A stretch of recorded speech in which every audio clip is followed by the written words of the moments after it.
Hi, I'm Michelle Galletta, and this is Freak Art.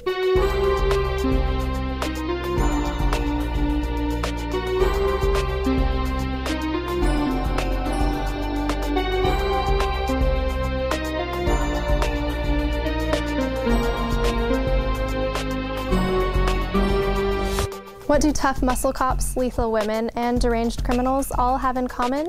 They live on the dangerous streets of the comic book world. A decade ago, comics were on a deadly downslide, but are rising again with the onslaught of the motion picture industry. So, sit back and enjoy as we take a look inside of this cultural phenomenon.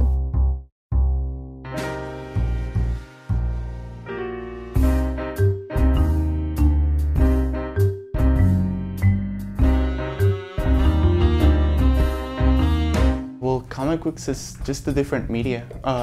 You see the pictures and you get the story, but the way the art is, you could it's like capturing a moment in time, and you see what they were going through, and it's more permanent. Years ago, they were literally, and I think this was the prevalent idea for the comics industry for years and years and years. They were writing for the 13-year-olds, and they honestly didn't realize that some of these 13-year-olds who grew up to be 23-year-olds and 33-year-olds and 43 were going to come back and want to, in one aspect, relive what they'd read. I mean, we all love a good fiction, good mystery, a good whatever. I think comic book fans want to see that, and I think finally, at least in the past 20, 25 years, I think the comics industry has really gotten to the point where they realize, okay, our core audience are no longer 13-year-olds. Actually, there is a lot of new waves of fans, and what they do now is that they release a movie and then they release comic books following the movie or comic books related to the movie. But it does bring in a lot more people than there used to be before. There were a lot of people, but it was usually older people and not a lot of kids or teenagers or whatever. And now you see all kinds of ages, and it's always full, like Comic Book Wednesday when comic books come out. If you go in the morning, it's packed, and there's people with big racks of books, and they're asking about all these titles and looking for stuff. So it's definitely helped. It helped people see what comics really are, not just see them as pictures or something that it's meant to entertain little children or people who don't have anything else to do. A lot of the crossover, at least in the past year or two, has been more from the bookstores than from the cineplexes. And the main reason is the comic book businesses have gotten very, very smart about it. Stephen King has got a comic book, the Dark Tower. Laurel K. Hamilton has a comic book in the Anita Blake series, and they're doing a lot of that sort of thing. I mean, Clive Barker's got a series. A lot of these novelists realize that, wow, this is a really good medium to use. The thing is that paper print is actually not a very good media anymore. What many of the companies are doing is putting them online now, and you can read them and basically subscribe to them, which you can find in Marvel. I would miss the paper media. It's just the whole experience of opening the book and reading it whenever you want to. It's a whole different thing. Besides the bookstore crossover, which is relatively new, there has been since X-Men, actually probably closer to since Blade. Blade was really what ramped everything up. Those movies really have helped comic books in general. 100-foot-tall forest spirits, people flying from treetop to treetop, and over-the-top facial expressions are a few realities of the anime world. From what started in Japan has turned into a mainstream American commodity with the introduction of anime clubs and large expos such as Comic-Con. Now, a force to be reckoned with will take you inside the minds of fanatics and talent alike.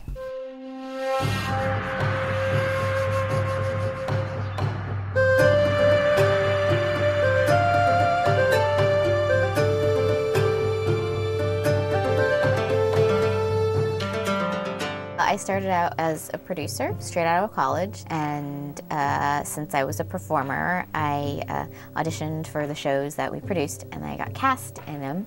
And my first two roles were Silky and I'm Gonna Be an Angel, and Mamimi and Furikuri, also known as FLCL. Some fans are a little bit socially awkward, but I don't mind that. I was kind of like an outcast growing up, so I know what that's like, and whatever. Hopefully they'll grow out of it. Some people get really bothered by it, but it's just the way that they are for right now, you know, or, you know, it's just different. So I've never had anything scary happen to me. If anything, I just view all that as like eccentric and special and unique. And if they weren't around, like I would have no career, you know? So I'm grateful to anybody who watches.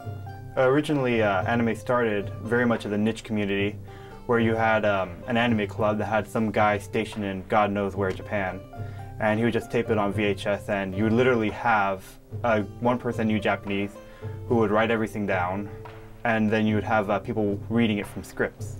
That's how, back in the 80s and early 90s, anime clubs were actually very big because you couldn't find this stuff normally in the US. A lot of people just randomly sit down, they watch an episode or two, they like it. Then there's some animes that appeal more to adults and do to children. Some people say anime is mostly cartoons, but I just say it's more of a better storyline. You can watch Boston Legal or Evangelion. There's just two different types of stories. Right now I go to conventions and I see old people there, like 80, 85-year-old grandmas dressing up as anime characters. It's kind of creepy, actually. I know that a lot of my peers have been freaking out, like, oh my god, the industry's dying. They're sending a lot of dubbing to Singapore and they're paying like no money, and then other studios are using new people because they can pay them less, and people are all freaking out. It's not gonna die out. It's just going through some sort of change. Every few years something happens and people freak out, and you just gotta trust that it's gonna be fine. I'd like to see it become more legitimate. I'd like to see more time spent on the productions. I mean, I guess for that to happen, there has to be like bigger demand for at least the producers to see that it can make money, so that they can put more money into it, so that they can put more care with it. Shows like Naruto, I think, can be really great because they put a lot of time into it, and it's gotten like really, really popular. And I think it's because you have a really, really great really great, you know, Mary Elizabeth's a great director, you have good writers on it, and you have great actors on it. Ever wondered about those strange noises lurking in the dark, or what goes bump in the night? The people of the horror genre know what they're about, but they don't always agree on the same techniques. In this segment of Freak Art, we'll explore these varying contrasts, and you may find there's more than one way to terrify an audience.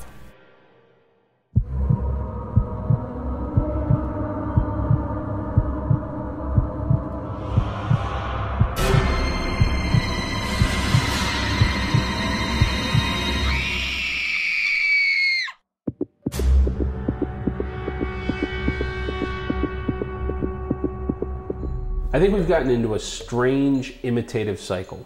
And look, it's always been this way. You look at the slasher glut of the early 80s, you look at the way when Universal started things, people imitated them. It's not new necessarily. It just seems to me like we get to a point now with the genre where thinking is so limited. Somebody makes a successful remake of a Japanese ghost story. Suddenly, for 3.5 years, that's it. It's the only flavor of horror that's in the theaters. As of recent, the horror movies have been such a success. If you look at movies like Grudge or Grudge 2, which are PG-13, I mean, the rate of return is huge. Friday night, even romantic comedies, those kind of films that are geared towards a younger audience, teenage and college, tend to have a very big Friday, and horror movies in particular, they go down on Saturday. However, it's not so much the opening of the movie, it's getting it to play longer. I think the thing that I've always been drawn to in terms of the horror genre is, as I got further into it, I realized that you can do almost anything. That in so many genres, you are limited by the types of stories you're telling.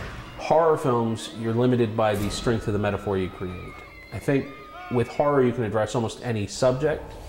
You can address almost any type of character work. You can address almost any theme. But in today's world where you're risking so much money, a known commodity like a Halloween or like New Line's remaking Friday the 13th, a known commodity is a safer bet. Somebody does a remake of a 70s film. Suddenly that's all you're seeing is remakes of 70s movies.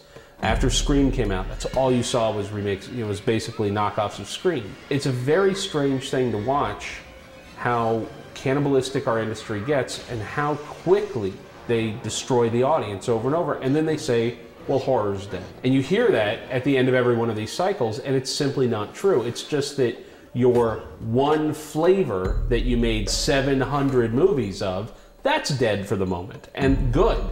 I mean, I see it going.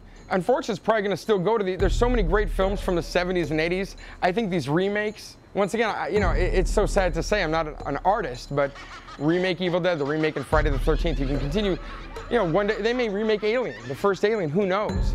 But like I said, you know, the audience is there. People want to enjoy these movies. They don't want to go and have a miserable experience in the theater. Even The Exorcist, as extreme as it is, or Texas Chainsaw Massacre, the original, as extreme as it is, they're fun movies because of the primal things they do to you, and because at the end of it, you feel wrung out by the experience, but you don't feel abused by it. And I think a lot of these guys right now miss that. They miss the idea that the audience ultimately has to walk out of it and recommend it to somebody and say, you got to go back to this. If you hate the experience, you're not going to do that. I hope you had as much fun exploring these worlds as I did. We here at Freak Art will continue to provide you with exciting new phenomena in American culture. I'm Michelle Gaeta. Thanks for watching.